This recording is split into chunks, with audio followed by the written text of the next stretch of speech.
साथियों नमस्कार, कैसे हैं आप सब लोग? मज़ामा केम छो कसा आहेस? देखो आज अपन जो है पढ़ेंगे कि क्या महत्व है एक हैश वैल्यू का एंटी करप्शन डिफेंसेस में। टॉपिक जो है काफ़ी इंपॉर्टेंट है, क्योंकि अभी भी इनके ओल्ड पैटर्न्स जो हैं वो फॉलो हो रहे हैं, नुकसान जो है हमें झेलना पड़ता है। तो क्या करें? किस प्रकार ऑब्ज़र्व करें हैश वैल्यू की कमियों को? चलते हैं डायरेक्टली ऑन द स्क्रीन। कुछ महत्वपूर्ण बिंदु बताऊँगा डिफेंस के लिए, उसको ऑब्ज़र्व करना अपनी फाइल में। अगर निश्चित तौर पे आपको दिखते हैं कमियाँ हैं, तो आप जो है फ़ायदा ले सकते हैं। Now we are moving on the screen. देखो सबसे पहला क्वेश्चन ये आता है माइंड में कि why we need to focus on hash value. क्या इससे हमारा डिफेंस मजबूत होगा, या ये सिर्फ एक वेग टर्म है? देखो बेसिकली कोई चीज़ आपके लिए कितनी इंपॉर्टेंट है, उसको समझने के लिए आप अगर धारा 63 बीएसए को पढ़ेंगे तो स्वतः क्लियर हो जाएगा कि प्रोविजंस जो है इम्पेरेटिव है। सरकार नहीं चाहती कि आपका गलत जो है प्रोसिक्यूशन हो। अगर एविडेंस जो है टेम्पर्ड है या प्रॉपर नहीं है, तो वहाँ पर आप फ़ायदा जो है ले सकते हैं। तो कुल मिलाकर के एक स्ट्रॉन्ग डिफेंस की बुनियाद है एक हैश वैल्यू। अगर हैश वैल्यू में डिफेक्ट है, तो वहाँ पर डिफेंस आप क्रिएट कर सकते हैं या सस्टेन कर सकते हैं। और अगर एविडेंस पर आपने क्लॉग जो है क्रिएट कर दिया या सस्पेक्ट जो है क्रिएट कर दिया कि हैश वैल्यू जो है कॉम्प्रोमाइज़्ड है, एविडेंसेस जो है एडमिसिबल नहीं होगी और डिमांड साबित करना बहुत मुश्किल होगा एंटी करप्शन के लिए। देखिए उनके पास एविडेंसेस क्या हैं अमूमन, या तो ऑडियो रिकॉर्डिंग, एम आई राइट, या होंगी वीडियो रिकॉर्डिंग। वीडियो रिकॉर्डिंग का चलन जो है ज़्यादा है हैदराबाद में, आंध्र प्रदेश में। बाकी जगह पे इतना चलन नहीं है अभी, पर अधिकांश चलन यहीं पर है वीडियो रिकॉर्डिंग का। कई बार ये भी सकता है कि जो परिवादी है वो अपने मोबाइल फ़ोन से जो है रिकॉर्डिंग करके लिए है, या इसके अलावा मोबाइल चैट है, या कॉल लॉग है, कॉल रिकॉर्डिंग है, उसको फर्दर प्रोसेस कर दिया सीडी में, पेन ड्राइव में। तो ऐसे सिनेरियो में इन्हें ये शो करना होगा कि किसी भी स्टेज पर फाइल को जो है टेम्पर नहीं किया गया। तो हर स्टेज पे आपको सिक्योरिटी जो है प्रोवाइड कर रहा है हैश वैल्यू। किसी भी स्टेज पे फाइल कॉम्प्रोमाइज़ हो गई या ये वैल्यूज़ जो है चेंज हो गई, definitely we could have the benefit. तो अब आते हैं अपन गोल्डन रूल पे। क्या कहता है ये कि अगर हैश वैल्यू चेंज है, तो ऐसे सिनेरियो में जो इलेक्ट्रॉनिक एविडेंस है उस पर रिलाई नहीं किया जा सकता। ये स्वतः ही हो जाएगा इनएडमिसिबल इन एविडेंस, जिस कारण जो कस्टडी है आर्टिकल्स की वो यहाँ इंपॉर्टेंट है। और इसके अलावा जो हैश वैल्यू है वो काफ़ी इंपॉर्टेंट है। बदलाव हल्का सा भी होगा, फ़ायदा हमको मिल जाएगा।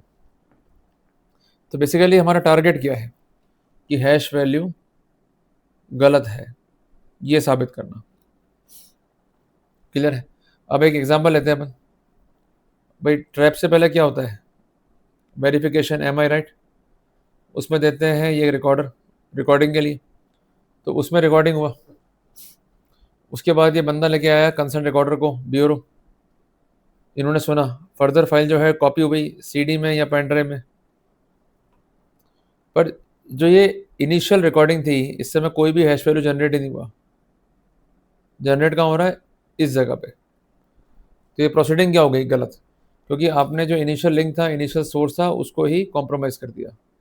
इसका अपन बेनिफिट जो है ले सकते हैं। कई बार ऐसा होता है कि हैश वैल्यू जो है मिसमैच कर रही है।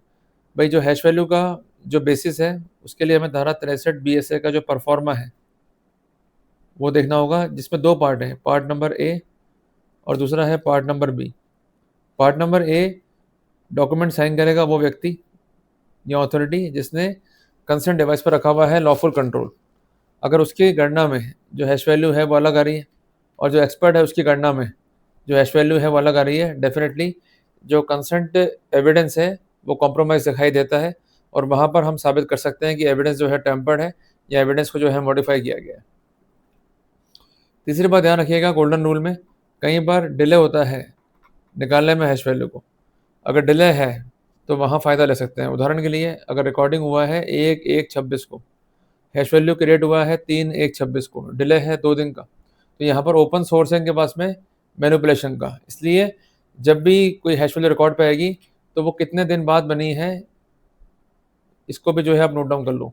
मोर delay in hash value, more doubt और suspect will be on the file. ये आप जो है नोट डाउन कर लो। कई बार ऐसा होता है कि जो कंसर्न आईओ है वो ओरिजिनल फाइल है, उसका निकालता है नहीं हैश वैल्यू। ये फाइल ट्रांसफ़र होती है कंसर्न सीडी में या पेन ड्राइव में, फिर निकालते हैं हैश वैल्यू। ये गलत प्रैक्टिस है। अगर आपके केस में ऐसा हुआ है तो definitely you may raise the objection. कई बार मल्टीपल कॉपीज़ जो है तैयार हो जाती हैं किसी एक फाइल की। वो रिकॉर्डर में था, रिकॉर्डर से आया लैपटॉप में, उससे बनी सीडी, सीडी से बनी फर्दर सीडी, फिर कंसर्न सीडी जो है कोड में आ गई। हर बार निकालना पड़ेगा हैश वैल्यू। अगर नहीं निकाला गया है तो वहाँ पर हम एक ऑब्जेक्शन जो है रेज कर सकते हैं, डाउट जो है क्रिएट कर सकते हैं। तो कुल मिला करके हैश वैल्यू पर यदि हम कोई क्वेश्चन पूछना चाहते हैं, सबसे पहले आप एक टाइमलाइन जो है क्रिएट कर लीजिए कि कितनी बार ये फाइल जो है ट्रांसफ़र हुई है और हर बार क्या हैश वैल्यू क्रिएट हुआ है, और अगर क्रिएट हुआ है तो क्या ये मैच कर रहा है या नहीं कर रहा है। अगर ये नहीं कर रहा है, definitely we could have the benefit. जो इसके कॉमन एल्गोरिदम है, एक तो है MD5 या SHA-256, पर जो कॉमनली यूज्ड है वो है SHA-256। इसको जो है आप नोट डाउन कर लो। तो कुल मिला करके जो एविडेंसेस हैं, जब भी प्रोड्यूस करता है एंटी करप्शन, तो उनको ये शो करना पड़ेगा कि हमारे पास जो भी डाटा है वो ऑथेंटिकेट है, कोई भी मैनिपुलेशंस जो है नहीं हुए हैं और हैश वैल्यू भी जो है मैनिपुलेट नहीं है। अगर इस बारे में ऑथेंटिकेट साक्ष्य नहीं रख पाते हैं या साक्ष्य में आता है वेरिएशन या एक्सपर्ट कंफर्म कर रहा है कि सूचना जो है कॉम्प्रोमाइज़ है, then definitely we could have the benefit. Clear है? तो इसलिए हर एक बात का महत्व है, हर एक पॉइंट का महत्व है कि कितनी बार निकाला गया हैश वैल्यू को, कितना वो मैच कर रही है और कितना वो सस्पेक्टेड है और कितना वो ईजिली प्रोन है टूवर्ड्स मैनिपुलेशन। इसलिए एविडेंस का रिकॉर्ड पे आने का मतलब ये थोड़ा ना कि एविडेंस से प्रूव हो गई। कोई भी एविडेंस रिकॉर्ड पे आ रही है, बर्डन जो है उनके ऊपर है। अब आप लोग क्या करते हो, जिरा करते रहते हो। आपको 3 बातों में एम्फेसाइज़ करना है कि जो फाइल क्रिएट हुई है वो कितनी बार कॉपीज़ हुई और हर बार जो कॉपी हुई फाइल उसका हैश वैल्यू निकाला या नहीं निकाला, और अगर निकाला है तो वो मैच कर रहा है या नहीं कर रहा है। अगर नहीं कर रहा है, we could have the benefit. कुल मिला के एक सामान्य सी बात है कि ये बेसिकली एक फिंगरप्रिंट है।